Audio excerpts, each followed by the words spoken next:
Matt Franklin is obsessing over the fact that Tori Frederking, a girl from their school, is back after her summer trip from Europe, which was a graduation gift from her parents. His best friend Barry Nathan doesn't care much. His taste is more refined, like the mature woman working in the store they're inside at the moment.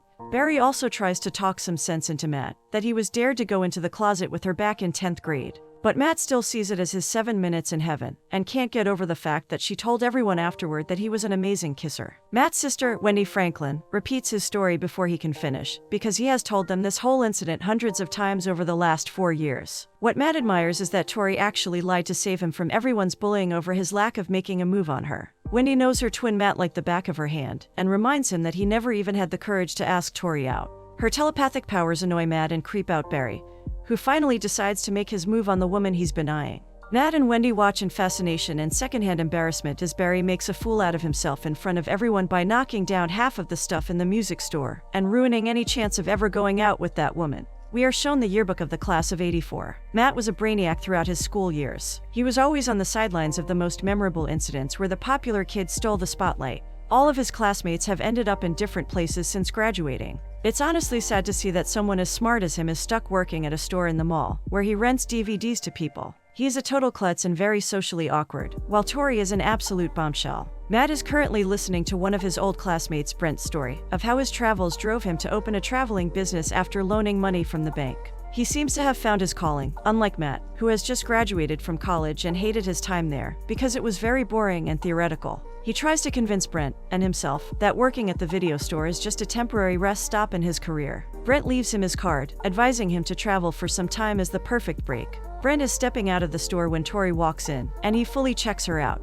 As soon as Matt sees Tori, he dashes from behind the counter, throws away his work vest, and makes it out of the shop from the back entrance. He fixes his shirt and walks inside the store like a customer to purposely run into Tori. However, he gets scared of approaching her, and just pretends to browse until she notices him. Coincidentally, she vaguely remembers him, and finally recognizes him from her homeroom class in high school. She identifies him as the smart kid who won the attendance award every year, which floors Matt. Nevertheless, he asks about her, and finds out that she graduated from Duke and was awarded an internship at Drexel Burnham, which is why she moved back to Los Angeles. Matt lies that he is also in the investment banking field, just at a different firm called Goldman Sachs. She is surprised to hear it, because she doesn't remember them having an office in Los Angeles, but he keeps up with his pretense. She asks if he's going to Kyle Masterson's party tonight, which is going to be epic, just like it was last year. He plays it cool as she exits the store, hinting that she might see him at the party tonight. But as soon as she's out, he calls Barry, who's busy at work. Matt narrates the whole interaction to Barry. It's clear that he read too much into it.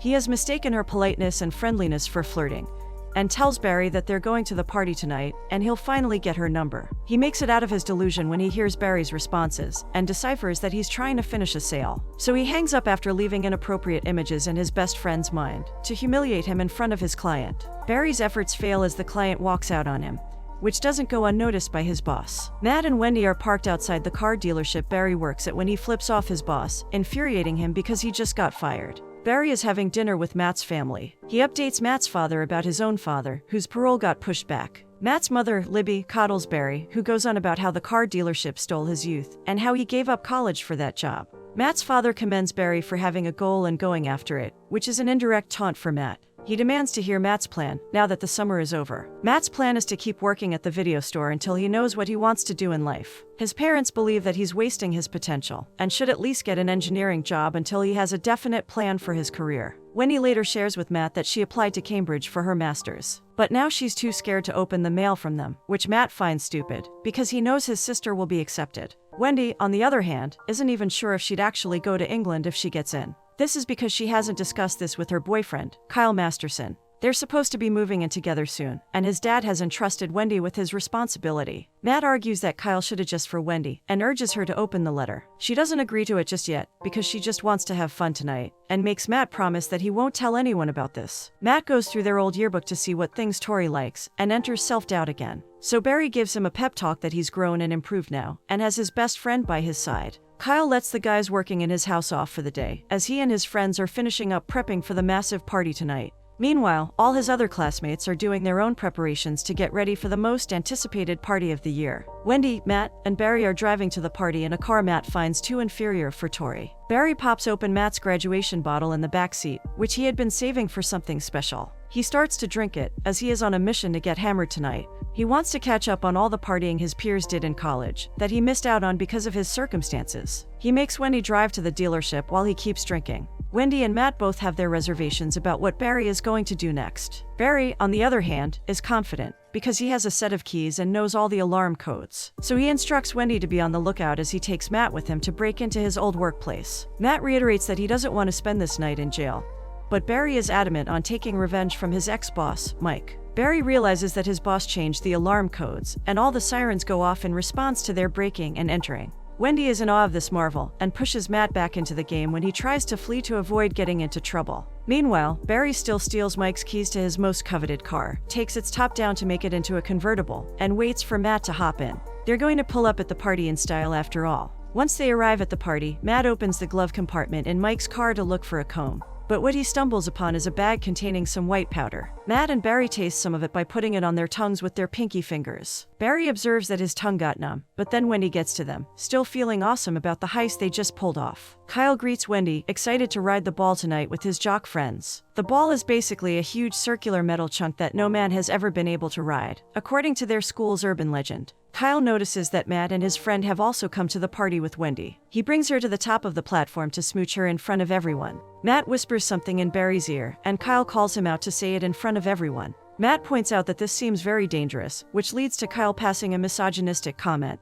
Done with Kyle's stupidity-filled arrogance, Matt goes inside the house with Barry. Music blares, and everyone is dancing, but his goal is to only look for Tori. He runs into a girl from his school, who seems to like him, but doesn't accurately remember his name. After no sign of Tori, Matt and Barry feel like nobody's in 10th grade all over again. Matt is by himself when he runs into Carlos, another one of his previous classmates. He is in a wheelchair now, because he got hit by a drunk driver right after graduation. However, he is still somewhat satisfied with where he is in life. Matt tells the same lie to him that he told Tori, claiming that he works at Goldman Sachs. Carlos immediately catches him in his lie, because he actually works at Goldman Sachs. He boasts that he got his dream, but Matt remembers him dreaming about becoming a baseball player in school. Nonetheless, Matt requests Carlos to play along with his ruse and verify that Matt works at his company in front of Tori. Carlos finds this pathetic, but agrees anyway. Meanwhile, Wendy is arm in arm with Kyle, telling everyone about how Kyle's dad offered to put a down payment on a condo for him. Barry finds himself awkwardly navigating through the party crowd, desperately trying to fit in. He gives up and informs Matt that he wants to snort the cocaine they found in Mike's car. Matt doesn't like this idea because his father is a cop and he's not interested in hard narcotics. But he still hands him the bag of cocaine because Barry threatens to withhold the car keys from him.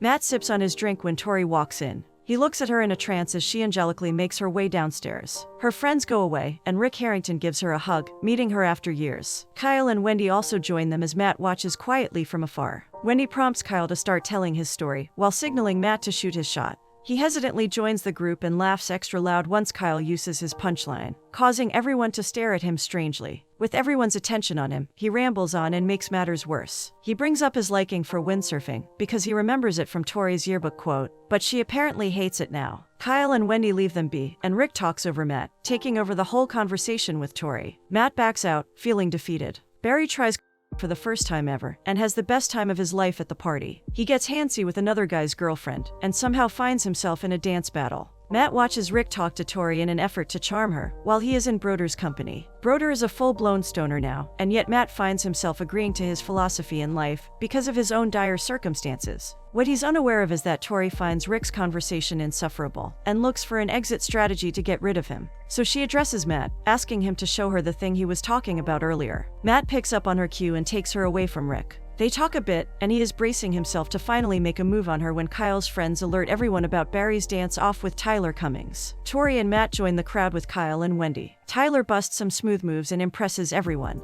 But Barry is off the rails and completely obliterates Tyler with his staggering moves. Tyler steps it up, but one dance kick right into his balls from Barry is enough to knock him down on the dance floor. The party is about to turn into a riot, but Matt intercepts in hopes of dissolving the chaos. Barry seizes the opportunity to kick Tyler again, and runs away after shoving one of the ladies. She gets something stuck in her throat and starts to choke, so Tori helps her. Matt misunderstands that Tori is choking, so he accidentally gives her the Heimlich, and ruins his chances of ever getting in her good books. Matt has nothing to lose now, so he accepts that he sucks at this and doesn't know what he's doing at all. He knows that he has hit rock bottom, so he confesses that she was his high school crush and notices the warm smile on her face. Tori's favorite song starts to play, which gives Matt a chance to ask her to dance. As they start grooving and vibing together on the dance floor, Matt thanks his angels and gathers his courage to ask for Tori's phone number. She can't hear him through the loud music, so she leans in closer to him to listen, which makes him anxious, and he doesn't go through with his plan. The song ends, and Kyle gets up on the stage to give a speech on how everyone is changing.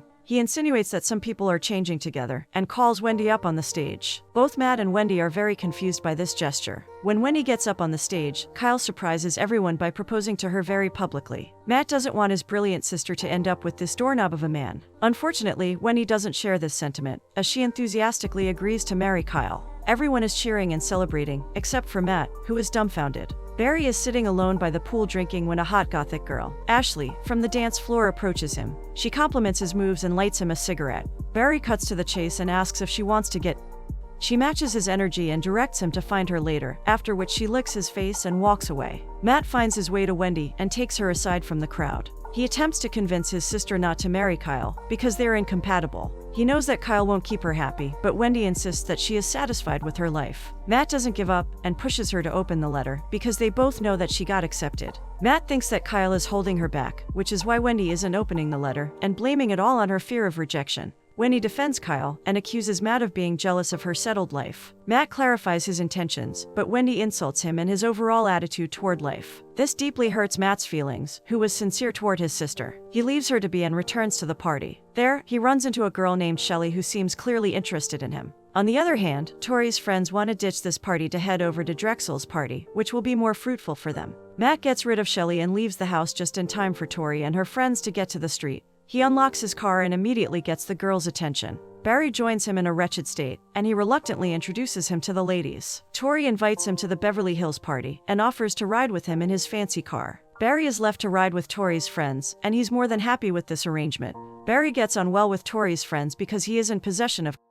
Tori is excited to go to the party, where she and Matt will meet a lot of fellow bankers, which is bad news for Matt. During their car ride, Tori discloses that the party is at her boss Pete Baring's house. Pete is a bit of a pervert, which is possibly why he gave Tori a full-time position. She doesn't plan to sleep with him or compromise her dignity in front of him, unlike her friends, who gave their power away. They laugh about Tori's gift, as she can always tell when someone is checking her out. The group arrives at the fancy Drexel's party, and Tori and her friends instantly greet the older guys. Pete Baring corners Tori, and is being quite sleazy when Matt jumps in to rescue her. Tori introduces him to Pete, who questions Matt about the specific details of his job. Matt is undeniably smart, and explains how he increases the value of international currencies all on a whim. Carlos joins in and serves his alibi, further validating his lie that they work together at Goldman Sachs. Matt also indirectly puts Pete in his place and takes a stand for Tori, which doesn't go unnoticed by her. Once Pete walks away, Tori appreciates Matt on his dealings with her boss. Barry spots his type of finely aged woman at the party, and prepares himself as she walks over to him.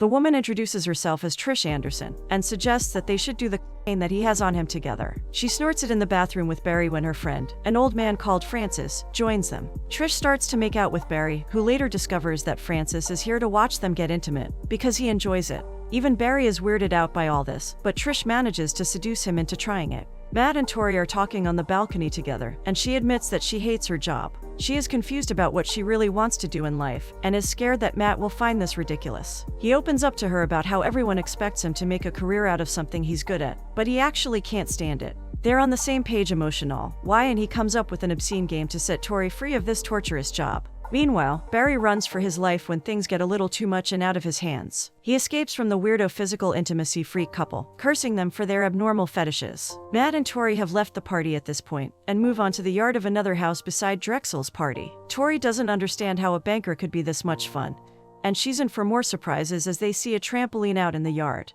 Matt takes off his shoes and starts jumping on the trampoline. He reaches his hand out to Tori and invites her to jump with him. Matt recalls them playing Truth or Dare as kids, but Tori has no recollection of this memory. They start playing again, and Tori questions why he never asked her out. Matt comes clean and ends the delusion he has been in since high school. He admits that he was afraid. It's his turn to ask a question now, and he wants to know if she would have said yes to him back in the school days. He gets his answer as they get to kissing. Tori takes things one step further by removing her top, and starts making out with Matt again. Matt's words seem to have gotten through to Wendy, who finally breaks the news of her applying to grad school to Kyle. His initial reaction isn't very supportive or understanding, but he opens the letter for her nevertheless. Sadly, she wasn't accepted into grad school and feels heartbroken over this. Kyle's idea of making her feel better at this moment is to suggest bathroom intimacy. Matt and Tori just had a wonderful time together on the trampoline, and she cuddles up to him. What she likes the most about him is his honesty, which makes Matt feel guilty. He finally tells her the truth about his job at the video store. Tori doesn't take it well at all and immediately gets up, upset that he lied to her. She regrets trusting him and feels betrayed, so she gets dressed and leaves. Matt gets Barry and leaves the party. He listens to Barry's crazy story and shares that he slept with Tori tonight, which is a huge triumph for Barry. When Barry learns that Matt is self-sabotaging by being truthful with Tori,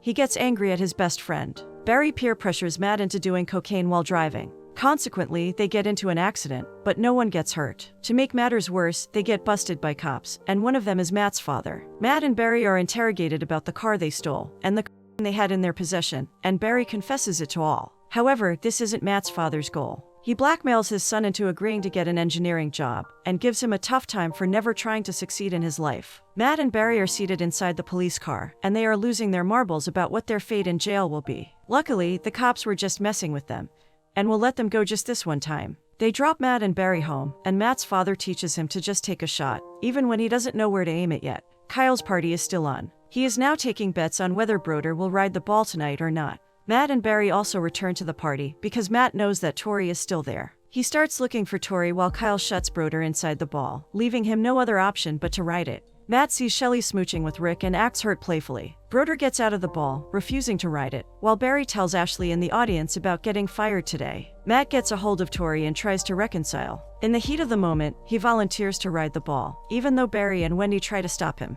He has one hell of a ride, and ends up celebrating in a pool with Barry. Tori and Wendy drive them back, and Matt finally gets Tori's number. Matt is a living legend for his school friends, and Wendy breaks up with Kyle. Barry gets with Ashley and decides to go to college after all. Kyle's father feels proud when his investigation shows him that his son rode the ball. Finally, Matt, Barry, and Wendy ride off into the sunrise to get some breakfast after an epic night.